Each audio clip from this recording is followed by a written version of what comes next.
పెట్టుకుని ఆ యొక్క ఉన్నతాధికారుల ఒత్తిళ్ల వల్ల కింద స్థాయి అధికారులు కనీసం ఈ యొక్క వ్యవహారంలో చెమటోడు ముందు శంఖం ఊదినటువంటి పరిస్థితులు ఉన్నాయి. ఎందుకంటే ఈ పట్టుబడినటువంటి గోమాంసం ఏదైతే కోల్డ్ స్టోరేజ్ ఉందో ఆ కోల్డ్ స్టోరేజ్ పక్కా తెలుగుదేశం పార్టీ నాయకుడిది.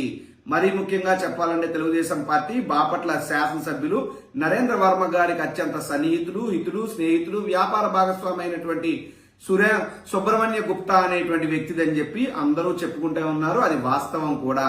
మరి అయినప్పుడు ఆ వ్యక్తి మీద ఇప్పటి వరకు కేసు ఎందుకు నమోదు చేయలేదు, చర్యలు ఎందుకు తీసుకోలేదు, ఈ అంశానికి సంబంధించిన వివరాలు ఎందుకు బయట పెట్టలేదు అని చెప్పి ఈ ప్రభుత్వాన్ని నేను అడుగుతా ఉన్నా. ఇంత పెద్ద గో వధ జరిగితే, ఇన్ని లక్షల కేజీల గో మాంసం పట్టుబడితే అసలు ఐమ్యాన్ అనపాలజెటిక్ సనాతన హిందూ, ఐమ్యాన్ అనపాలజెటిక్ సనాతన హిందూ అని చెప్పి గట్టిగా అరిచి బిగ్గరగా అరుపులు, కేకలు, రంకులేసి హడావిడి చేసే నాయకులారా ఏ కొలంలో దాక్కున్నారు మీరంతా? ఏ విమానాల్లో చక్కర్లు కొడుతున్నారు? ఏ హెలికాప్టర్లు ఎక్కి తిరుగుతున్నారు? ఎక్కే విమానం దిగే విమానమేనా?